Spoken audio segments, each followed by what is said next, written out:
Welcome to Money on Tap.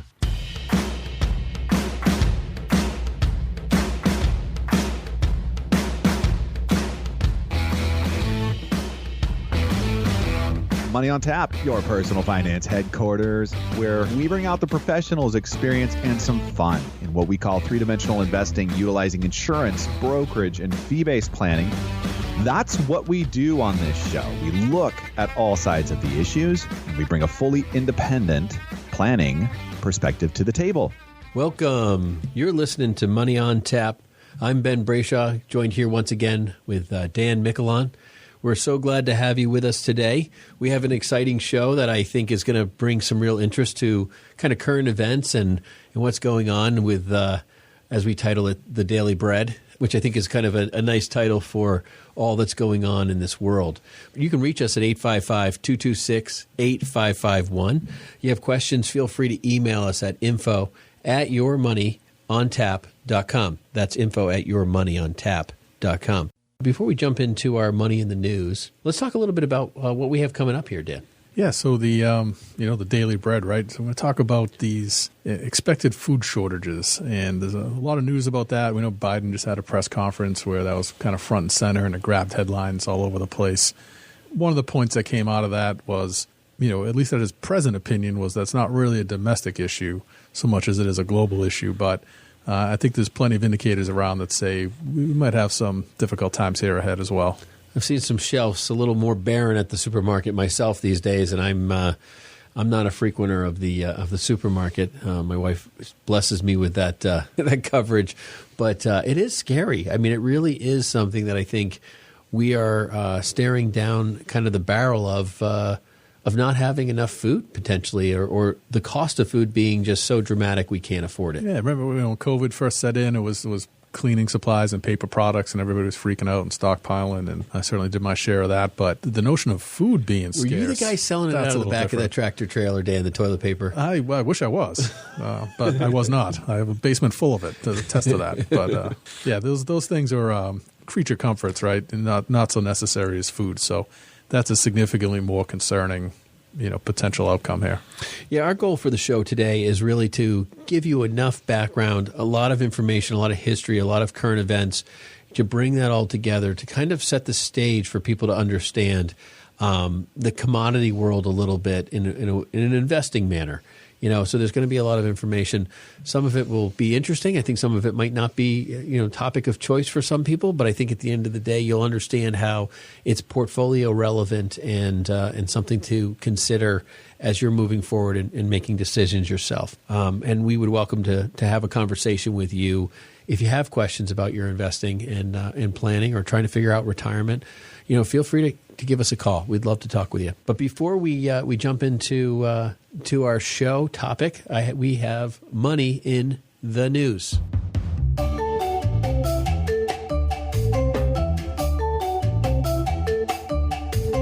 All right. The first article of interest that we came across is something that doesn't impact everybody, but if it is impacting you, it's of tremendous concern, and I think this article is of a lot of value. But this is coming on CNBC from Michelle Fox.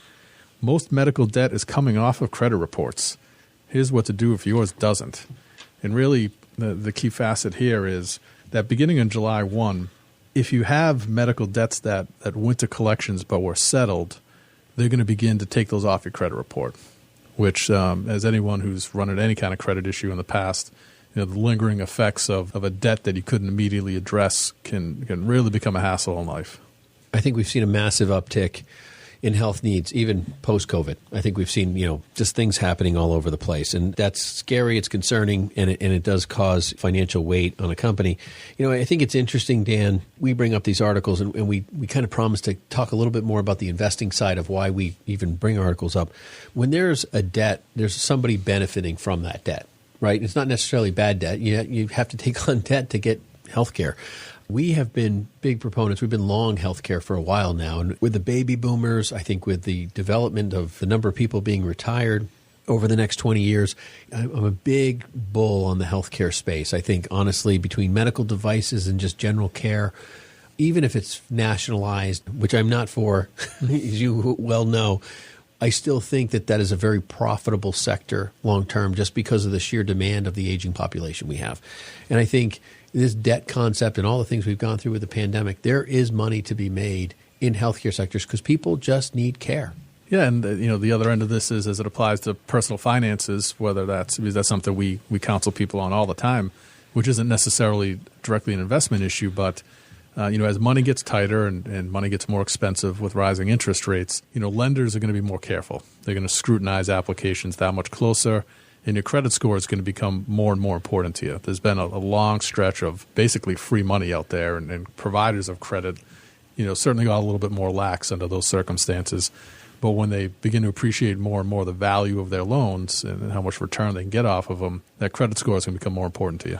Yeah, and I think the fact that you can get rid of the medical debt, even if you struggled through getting through that financially, is going to be a key component. We think of medical debt as like, well, that's not the credit card problem that I need to deal with. It's the hospital's got money, right?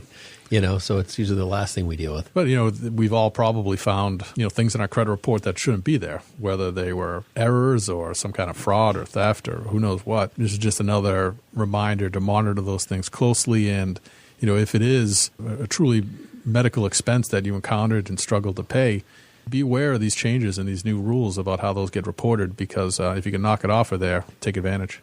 Yeah, next up, it doesn't really surprise me where this article's coming from. Only CNN would want to talk about prenuptial agreements, but no. But this article from CNN by Ramashif Maruf, which I probably just completely butchered. Prenuptial agreements aren't just for the rich. Here's what you should know. This is really interesting. The concept of the prenup has had such a negative connotation for so many years because it lacked it didn't have that conversation of like, well, I trust you and I'm going to be with you forever. It was always kind of like, you want to do a prenup. But, with 62% of millennials growing up being raised by both parents, I think it's an interesting concept that they're walking in with just a shadow of, not doubt, but like it's just a different world. And I think that's what the point of this article is making. They said 62% of divorce attorneys, same exact number, said that they saw an increase in clients requesting prenups with a significant uptick of millennials signing them, according to a 2019 study by the American Academy of Matrimonial Lawyers. I'm quoting the article there. And I think that's really interesting because, we have a different environment. Before, it was kind of like one parent was really kind of the breadwinner, no pun intended to our show, but the breadwinner financially. And it was just an unbalanced, financial scenario. But in today's world, the husband and wives are both working. Women have the potential of even making significantly more money than men. And honestly, just because of creating diversification in companies, sometimes women are getting jobs over men. And so there's just kind of an interesting pull there going on. And I think that the polar scenario is creating, I'm working just as much as you are, and I don't want to have my 401k tapped by you because it doesn't work out in 5, 10, 20 years. What I thought was interesting here, too, is a lot of the people who are featured in the article that experienced divorce as children, they saw the stress and the pain and the anguish of it, and a lot of that has to do with the finances of it and how those things would be divided and, what's real equity there.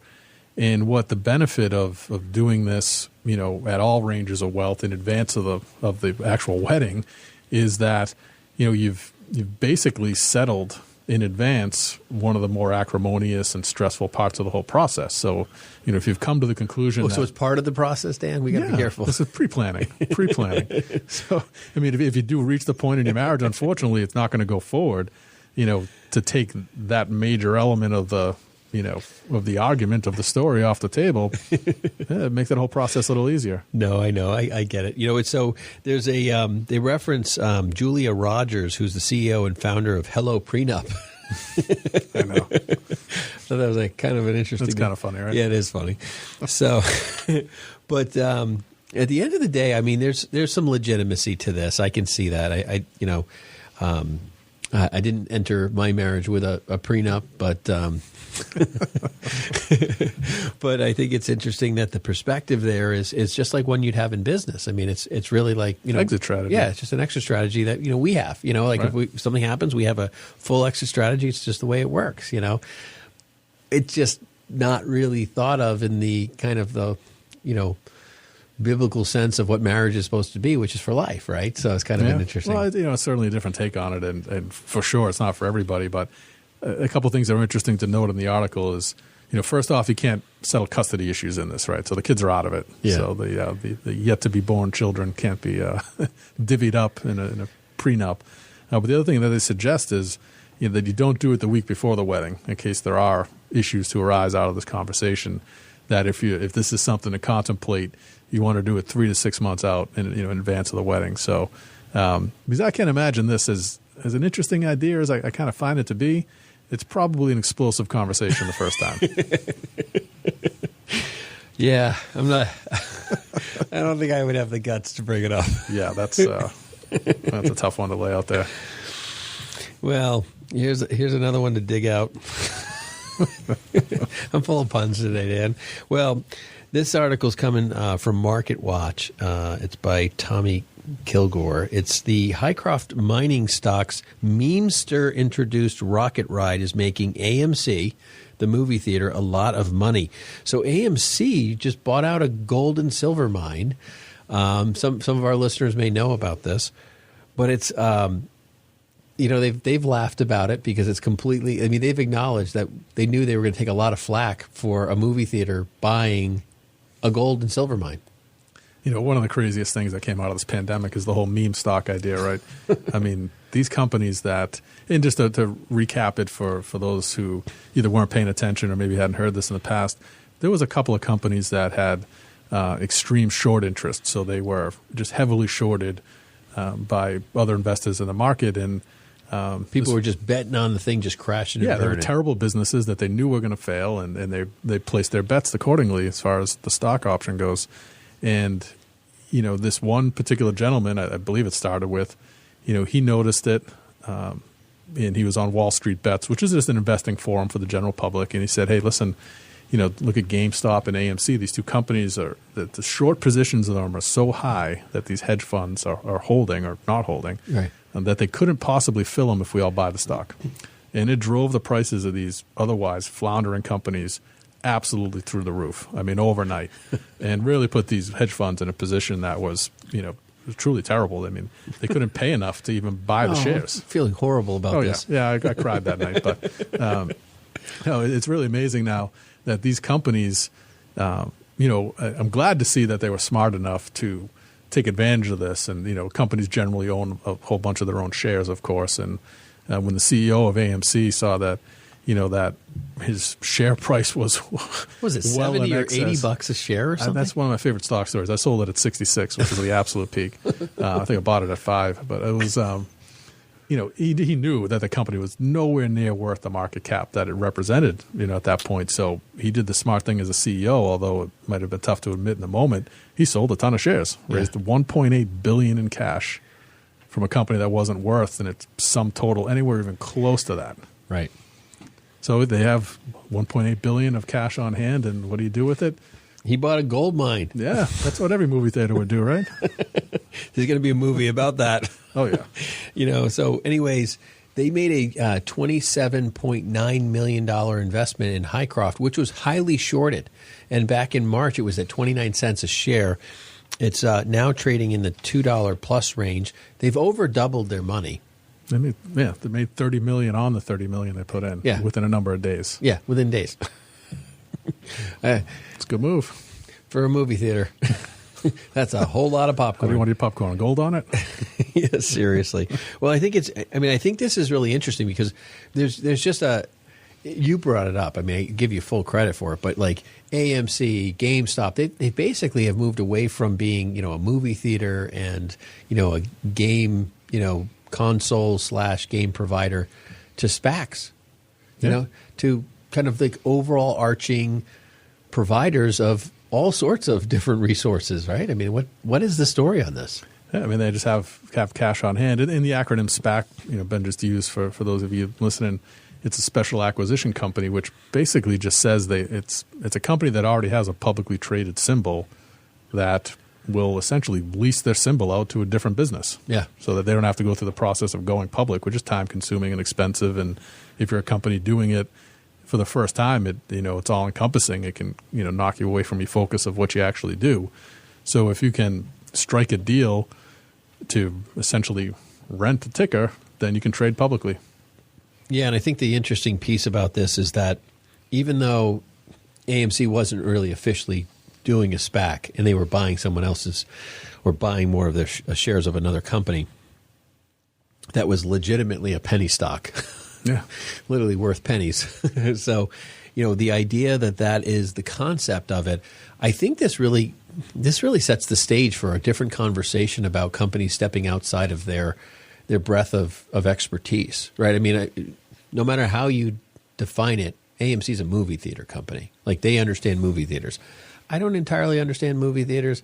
I know there's always a line to get popcorn, and I know they make a ton of money off of it, but I don't understand the financial mechanics. I'm not sure they understood that business very well either, because they weren't doing so good. Yeah, no, fair enough. But the pandemic definitely threw a little bit. Okay. That's true. In all fairness to them, but when you really break it down, I mean, I think about GE, and I think about IBM, and I think about these big corporate companies who were operating in lots of domains, lots of different areas, and even they have streamlined it to say we need to focus on our business model, a real core business model. Even though that they might be, I mean, GE had like 9 different companies, and they said we need to streamline this, but the 9 companies were all fairly related. They were in the same general. Yeah, there's a lot of conglomerates out there, which is, I think, the point you're going to. But generally, you become a conglomerate because you buy your competitors in a closely related field, as opposed to going from movie theaters to mining. Yeah, I mean, this isn't even in the same hemisphere. No, literally, not even close. So, anyways, well, that's going to do it for us in Money in the News. We're going to be right back. You can reach us at 855-226-8551, or you can email us at info@yourmoneyontap. We're going to be right back with your daily bread, the idea and concepts of what is food shortages really look like with Russia and the Ukraine providing so much of the world's population's needs in that area. So don't go away. We'll be right back. You're listening to Money on Tap.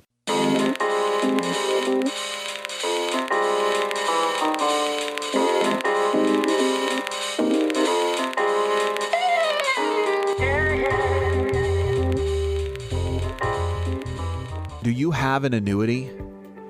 Do you understand exactly how it works and when to use it? The likelihood is that you don't, or maybe you bought it a while ago because at the time it sounded like a good idea. But will it accomplish your goals? We are here to help you. Contact us about a free annuity review and learn what your annuity does and how it can best help you in your retirement goals.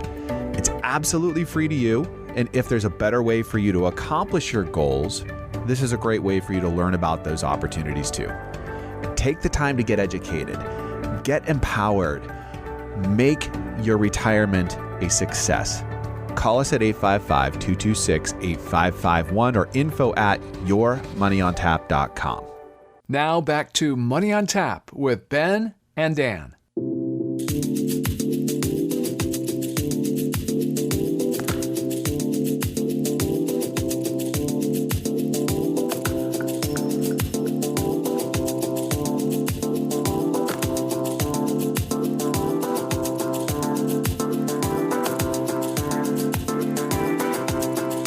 Welcome back. You're listening to Money on Tap. This is Ben Brayshaw and Dan Michelon. Well, Dan, that was quite the Money in the News, but now we're going to jump in a little bit to Russia, Ukraine, the whole world food shortage conversation. Are we going to run out of food, Dan? Well, it is the breadbasket of the world. That's not producing right now. So there's certainly some things to be concerned about there. Well, we're going to jump into this, and we're going to dive a little deeper than probably everyone thought. But I think it's going to be interesting for you. You can reach us at 855-226-8551 or email us at info at yourmoneyontap.com. Food shortages, I think, are more real than just the conversation of it coming, Dan. I don't know about you. I was showing you the picture the other day. I was in the grocery store. And it was I was in Hannaford. It was did I say that? I said that with a little New England twang there, I think. I was in Hannaford. It's on a Bob Marley routine coming up, is it?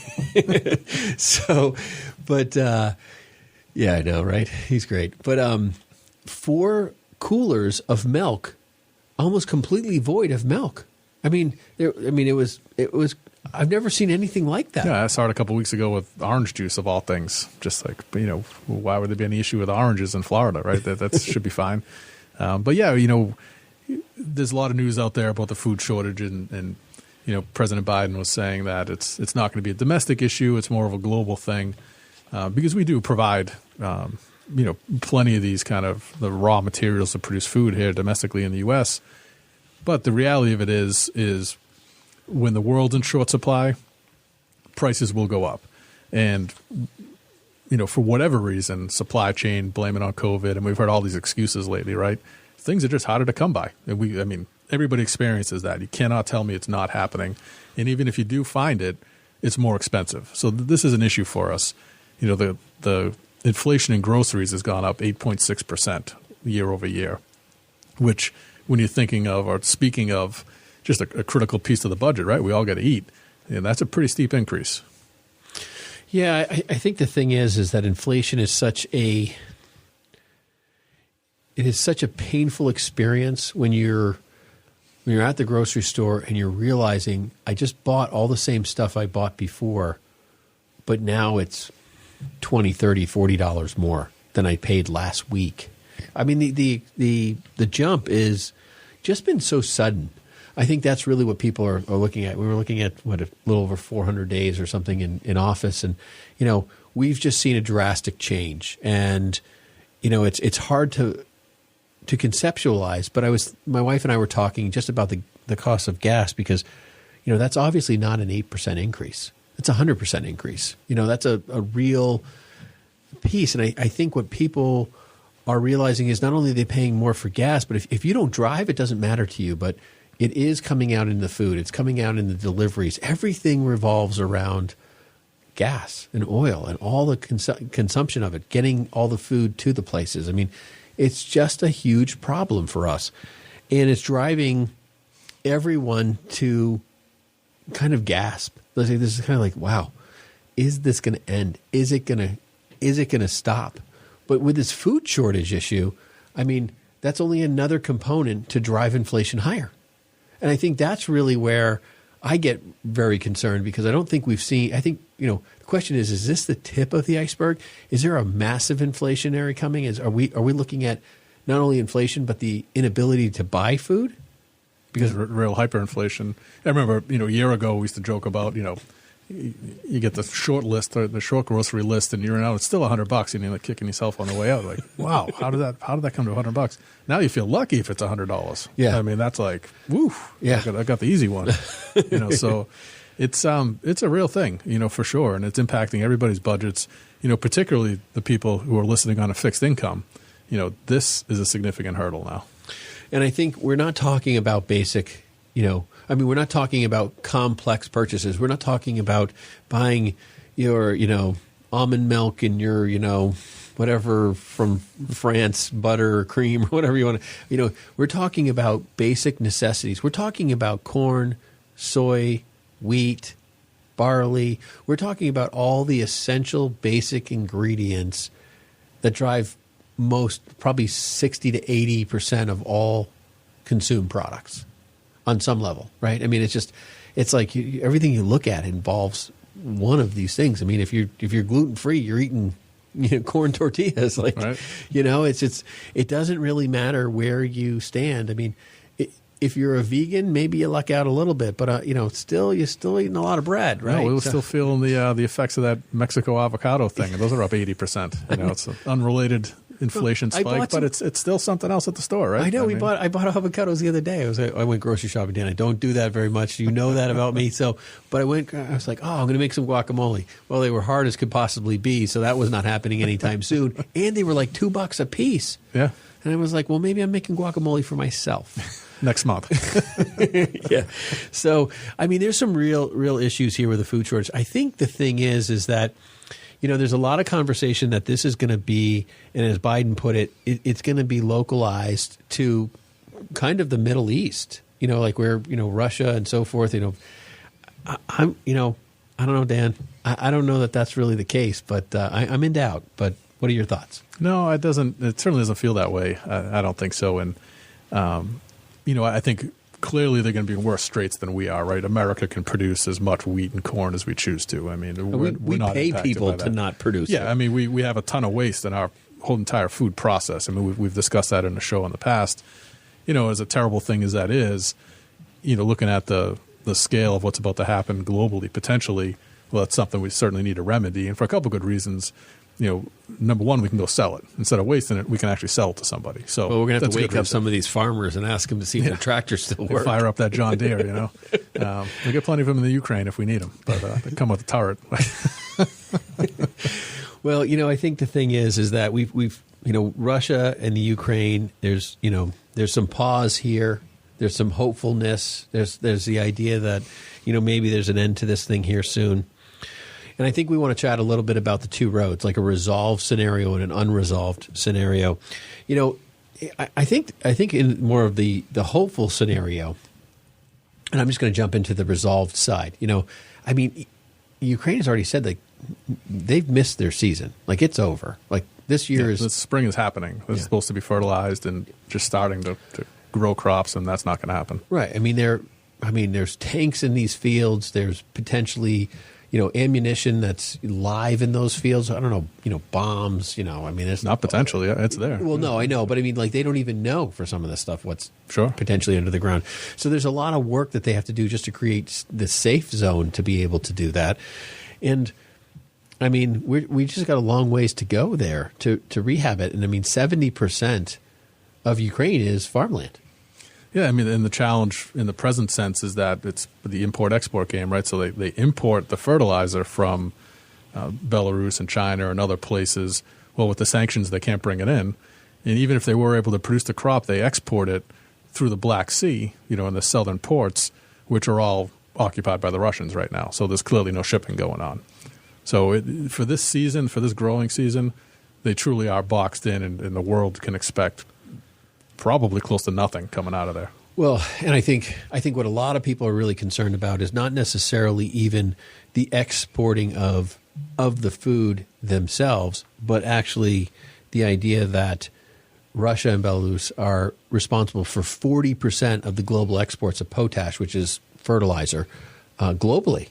I mean, yeah, 40%. It's a huge problem. Yeah, I mean, luckily for us, Canada's number 2, right? So, we have access again to probably everything we need to, have a rich crop season, and hopefully some of that, if we really maximize the output, we could, export that and sell that. It'd be a boon for farmers. And speaking to kind of the investment perspective of this, well, maybe there's opportunity there. Just like we could do with energy if we wanted to, right? Yeah, we could open up a pipeline. Pipeline for corn, we're all right with that, just not the oil. Yeah, right. Yeah, it's not really the pipeline that's the problem. But I think that's interesting because, you bring me to another solid point that I'm going to enjoy exploiting here, Dan. But here, we've got, where was it? Now, I don't want to lose my thought here. We've got, for Zimbabwe and Kenya, they're basically, the federal legislatures are pushing through to open up indigenous lands for the mining of potash under emergencies. So, I mean, I don't know about you, but we're shutting Russia's oil pipeline down to create problems for them, but we're shut ours down because it's good for us. So I think we need to open up drilling on our federal lands, allow us to get some oil, allow us to create some relief, all of that stuff. But I mean, when you start talking about Canada and providing potash and getting all that fertilizer, that's great and all, but we've got, Canada's not capitalistic. I mean, they know they're the only provider to us. I mean, we already know rates are going up. Farmers have already been reported for having kind of stockpiled, fertilizer to avoid massive rate increases because they're concerned about. And so, I mean, just the cost of fertilizer last year, because of COVID and whatnot, was up 17%. This year, 3 months into the year, it's already up 12%. Exactly. So you're talking 39% increase on just a flat scale, right? Not even counting the compounded side. I mean, there's another inflationary event literally getting ready to smack us in the face. Yeah, so I mean, you can get back to the point of, well, there may be food on the shelves, but it's going to cost you more to get there. Will Smith way. I don't know how I missed that one. I should have left you a little more room there. Come on, Dan. But seriously, right? I mean, I really feel as a consumer, and we're going to talk about the investment side of this thing. We're going to get there. But as a consumer, we're all feeling boxed in on all fronts. Whether it's the pump, whether it's the milk, whether it's the bread, everywhere we turn, it's kind of like, everything is becoming more expensive. How do we reach over those walls that are building up around us? Yeah, and hopefully reverse the trend at some point. Yeah, absolutely. So on the unresolved side of this whole thing, assuming Russia and Ukraine really dive deep and get involved again, that only prolongs things at a level that's probably even more problematic, because even though they're the 40% exporter of just potash globally, they also yield huge crops of, they're 22% of global exports of ammonia, 14% of the world's urea exports, and about 14% of monoammonium phosphate. But those are all additional key ingredients for fertilizer as well. Yeah, and they're, kind of the end product. They account for 30% of the wheat exports in the world and 20% of the corn. Right. And those are the foundational elements of all the food we make. I mean, it's either wheat or corn is at the root of it, right? So, again, even leaning back to the point and hoping that domestically we can produce enough for ourselves, that is just going to drive the price up around the whole planet. I think that's interesting because, I was actually thinking about the amount of, corn oil or whatever in various forms of gasoline. We actually, just to create corn production in our country, we've, mixed the ethanol in there. So it's interesting to me. I think you're right. There's definitely no problem for us to produce enough for ourselves, even with bad agriculture, right? We've got plenty of farmlands. We've protected that. And, I've mocked that. I apologize. I've mocked that by our government, but I knew it was strategic. I mean, I understand why we're doing it. This is a great reason to have that, and to have, paid farmers to not produce, but not to lose our farmland, because we need the ability to be independent that way. But I really think that the fertilizer and the healthy production and the quantity that we're going to need, we could become an exporter at a very expensive rate. Obviously, if inflation happens, we can export this stuff pretty easily with the cost that it does cost Americans to make it. But I am really concerned about the potential of, kind of the end class in our economy that's just barely making it by on a daily basis, not starving because of the cost increases. I think that's an issue. Yeah, it's it's the unfortunate part is they're always the people that suffer the most, right, and suffer first. So you would have to assume and think that that's unfortunately going to be one of the outcomes here. And what can we do to support? Yeah, absolutely. You're listening to Money on Tap. We're talking about inflation. We're talking about wheat. We're talking about the future of our ability to eat. We've got a lot on the investment platform coming up. Stick with us. You can reach us at 855-226-8551, or you can email us at info@yourmoneyontap.com. Stick with us, and we'll be right back.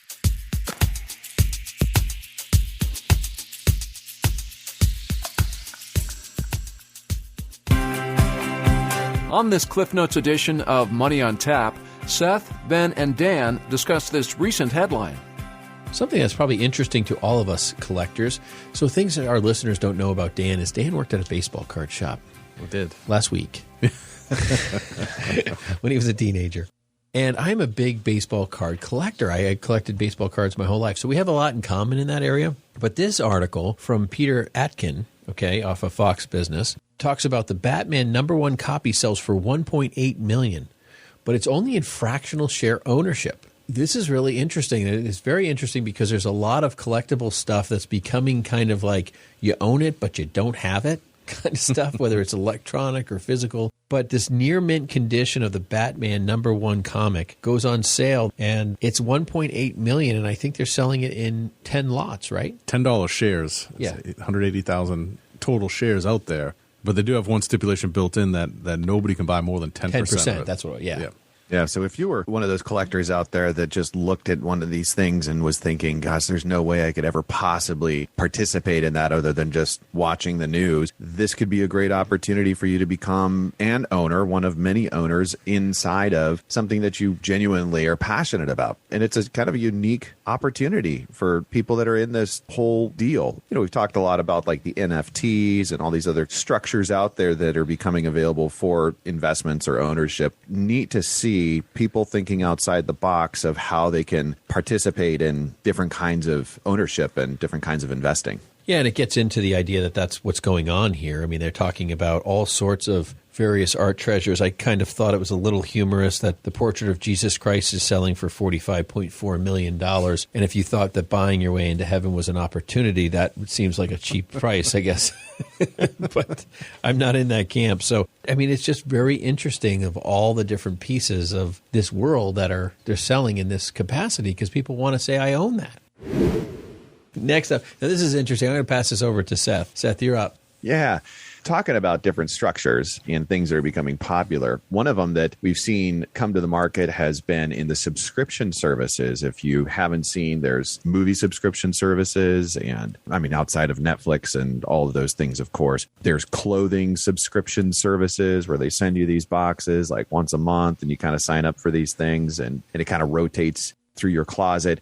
This one, however, I think is one that many people have been waiting for a while to see, and that's the subscription service for flights. And you could do up to 24 round trips a year for a monthly rate on the subscription service with Alaska Airlines. Now, this is really interesting because, honestly, Flight Pass, as they call it, starting at $49 a month. We're talking like $600 a year. And maybe tickets and flights are easy and cheap right now because they're trying to attract flyers and COVID. I get all of that. How many times do you go and you're like, you can't find the flight for the price and the time that you want to do over? You search and you search, you search. And then at the end of the day, you still end up paying top bucks. I can't imagine that this $600 a year is going to make it easy for me to find the flight and the time and the airport that I really want. Well, there's a couple considerations with it that may or may not fit for all of your travel plans. It has to be round trip, same airport, no connection flights.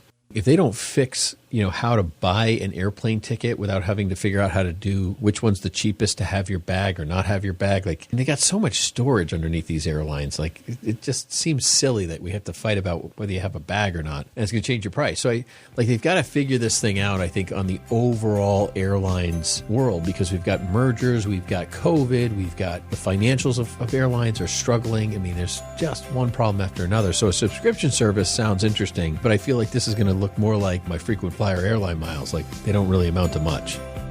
Thanks for joining us for this Cliff Notes edition of Money on Tap, with great tips from the pros in three-dimensional investing, utilizing insurance, brokerage, and fee-based planning. Now here's more Money on Tap with Ben and Dan.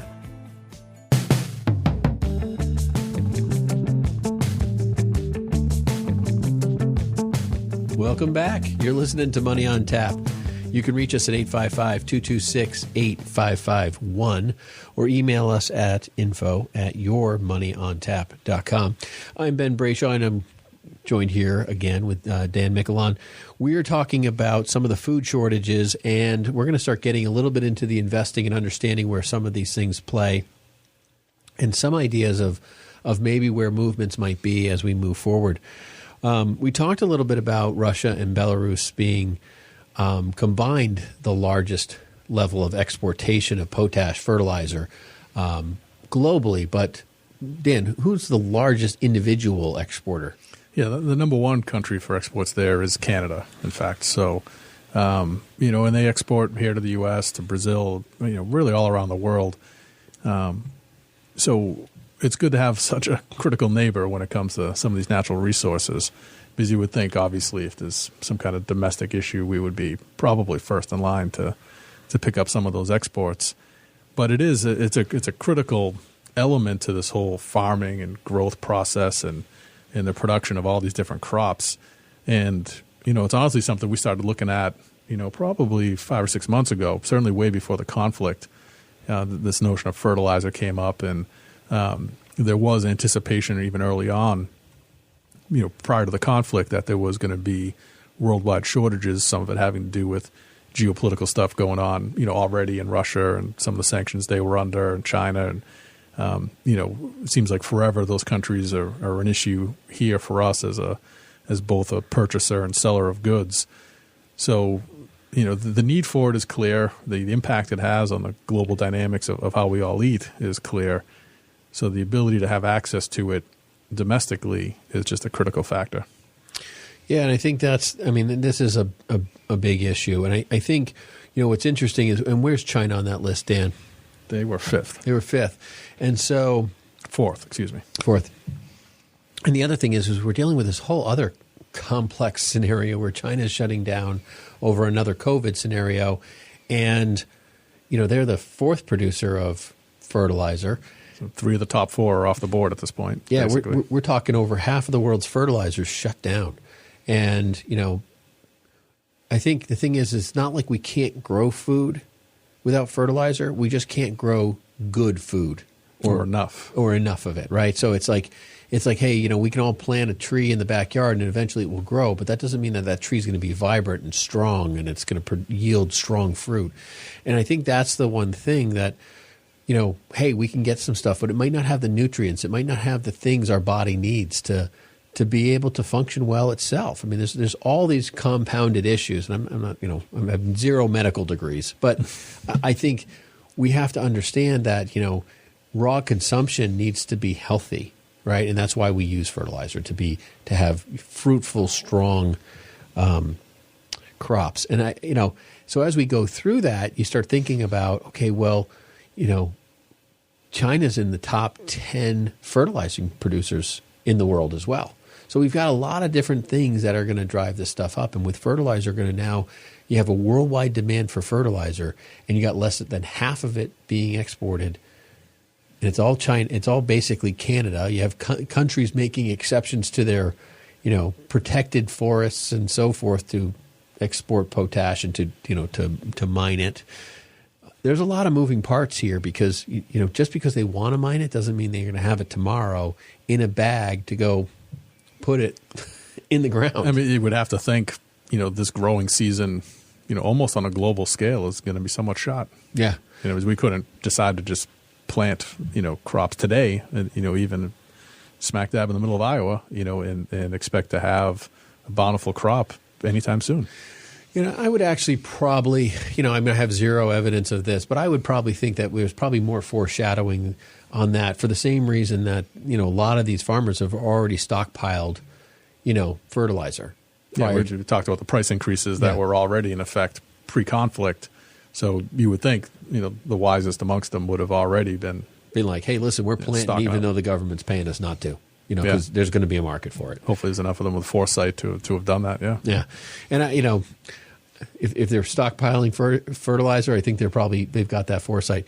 So one of the things that you and I were chatting about from an investment standpoint, and, obviously we made some significant moves into, multiple providers for, for commodity plays that would engage wheat and barley and all the different things, but also beef.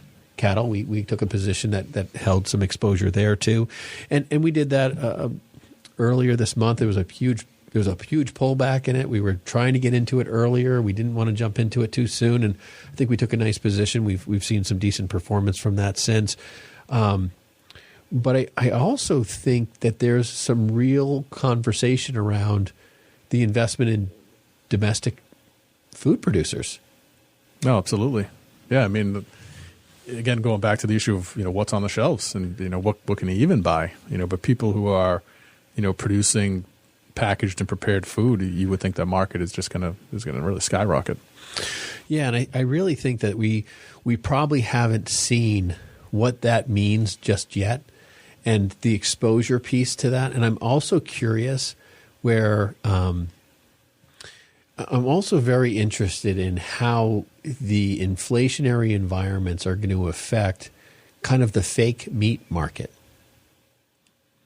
I was just wondering if, all the arguments about how expensive, beef and meats and all of this are, if inflation with wheat and all of these commodity trades is so advanced, I mean, if it's just really going to cause this hyperinflationary environment, which I'm actually, I don't know what the definition of when you actually hit that hyperinflation, but I would tell you that anything over 10% is hyperinflation to me. Yeah, I was just thinking probably double digits, right? Yeah, right. So that makes sense. So, for that standpoint, if we're looking at food shortages across the board on all of these natural resources, I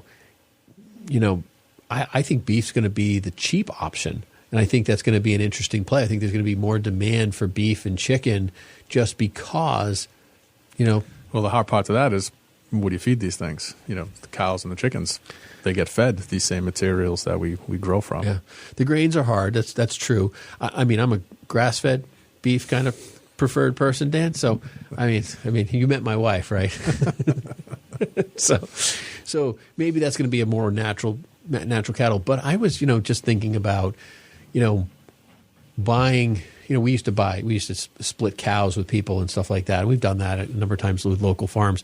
It's great. It's great meat. It's really good. It's healthy. It's grass fed, Dan, most of the time. But I think there's going to be more opportunities to really seek that type of, managing of your food consumption, right? Yeah. Well, we're certainly all going to be more mindful. Just the cost factor alone, you hope we reduce waste on a household level and on the national scale. But, a couple of things to take a look at, again, from kind of the investment side of this stuff. So we just did a show on the lost decade, right? And we were making reference there primarily to the S&P 500 and the experience it went through from 99 to 08. But what we're coming off of is the lost decade in the commodities world. And, that's one of the indicators we looked at that kind of triggered us to make a move into that space and seeing how prices had risen. And this really plays that example out. So if you look at the returns for wheat, WAT, which is a ETF for wheat, the 1 month returns there, it's up 21%, 6 months, 24%, 1 year. So, well predating the conflict and those kind of the build up and the anticipation of the war, it's up 40%, but the 5-year return's only 4%. So it's coming out of a real stagnant period there. Well, I know 5 years you only made 5%, but the thing is that's really interesting is you said something that's important, that this is pre-war. Pre-war, It's up 40%.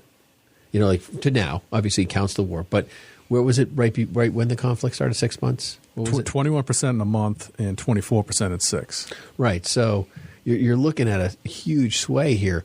The delay on production moving forward, no matter what the outcome is our point. Is we have a fertilizer, wheat, barley, breadbasket conversation problem for years to come. Yeah, we had a rising cost, or from the investor perspective, a rising return environment, and we just cut half the supply out. Half of the global supply, roughly, is not getting off the shelves this year or out of the ground. And then when we actually back into, when we talked about the lost decade and we talked about, the different areas where you can actually make money. When you look at the IFA, Europe and Asia, and you look at all of that kind of trends, like, those marketplaces, the value of those assets are going to decline because they're not going to be producing revenue. There will be an opportunity potentially to take a position in that exposure to really ride that back up.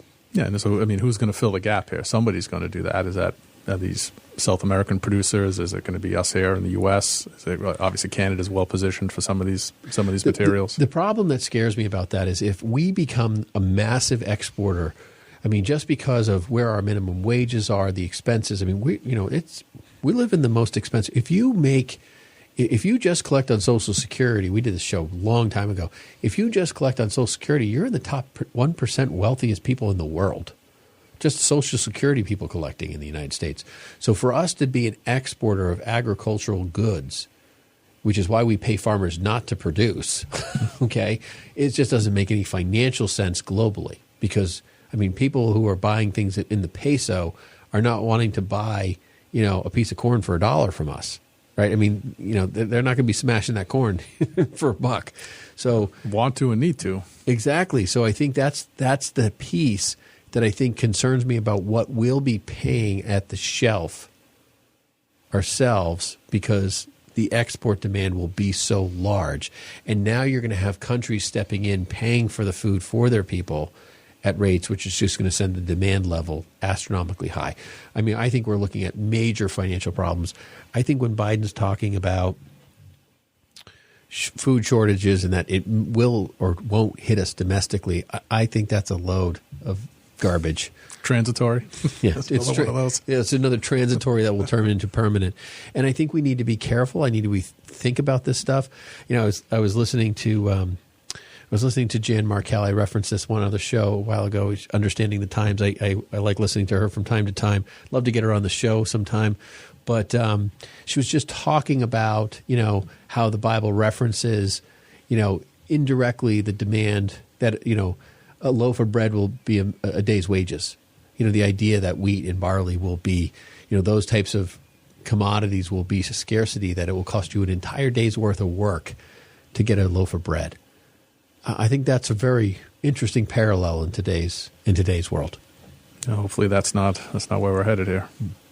You're listening to Money on Tap. We'll be right back. You can reach us at 855-226-8551. Thank you for listening. Don't go anywhere. We're going to wrap this show up.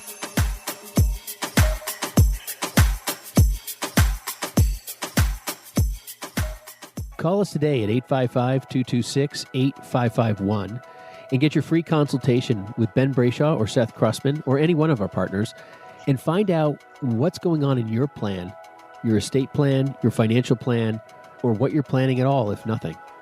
Get it fixed, get it right, get it done today. Give us a call at 855-226-8551.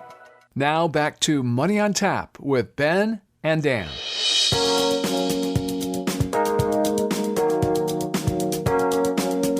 Welcome back. You're listening to Money on Tap. I'm Ben Brayshaw. You can reach us at 855-226-8551. Dan Michelon and I are going to wrap this up real quick here. You can reach us via email at info@yourmoneyontap.com. Dan, we were just talking about some of the global exposures people might want to be considering to look at. Go ahead. You were just... Yeah, I think the thing to be looking for, and there really isn't an answer that I'm aware of yet, is, so who's going to fill the supply gap? Is it going to be the U.S.? Is it going to be South America or other fertile places that aren't impacted by this conflict that could potentially step in and provide some supply? So those emerging market ETFs and funds would be a good place to look. And keep your eyes on the news about specifically addresses to the agricultural issue and this global food issue. Yeah. Consumers of the potash will probably be the ones that will be looking to produce as much. I mean, if you own the fertilizer, you have the fertilizer, you're going to be the one that's going to produce it. I think Russia's really hoping to manipulate the conversation to say, we've got the food, we're willing to sell it, but we got to talk. I think that's going to be a negotiating point for them. Yeah, I mean, you really got to think about, from beginning to end, the entire process of how to produce food and at what different levels is it sold, right? So you get the fertilizer, we've talked about that. You've got the agricultural growers, right? Then you've got the people that take those products and make a packaged food product and sell that. It's kind of always the American way. People are going to buy the quick and easy thing, right? So if it's prepackaged food and it's generally in short demand or short supply, demand will be high. People will buy it. Grocery stores, restaurants. So when you think of this issue of global food shortages, and considering how important it is, right? We all got to eat. So you would think that every step along the way is probably an opportunity that needs to be, well considered and kind of vetted out. But those would be the things I'd be kind of paying attention to in the news. Yeah, I think that's well said. And sarcastically, we're joking around, AMC might need to buy a wheat field on top of that gold mine that they bought. That's right. Might be the next good investment for them these days. Well, hey, you've been listening to Money on Tap. We appreciate you being with us. You can reach us at 855-226-8551. You can also email us at info@yourmoneyontap.com because it's about your money. And we hope you've benefited from today, and we look forward to talking to you next week. Have a good one. The views expressed are not necessarily the opinion of this radio station and should not be construed directly or indirectly as an offer to buy or sell any securities mentioned herein. Investing is subject to risks, including loss of principal invested. No strategy, product, material, or tool mentioned can assure a profit nor protect against loss. Please note that individual situations can vary. Therefore, the information, products, materials, or tools mentioned should be relied upon when coordinated with individual professional advice. Past performance is not a guarantee of future results. This show may be subsidized in whole or in part by a product sponsor or issuer. Securities and advisory services offered through SagePoint Financial Incorporated, member FINRA SIPC, and a registered investment advisor. All other services offered through Brayshaw Financial Group LLC are independent of SagePoint Financial. SagePoint Financial and Brayshaw Financial Group do not provide tax or legal advice. Main office is located at 116 South River Road, Bedford, New Hampshire, 03110, and can be reached at toll-free 855-226-8551.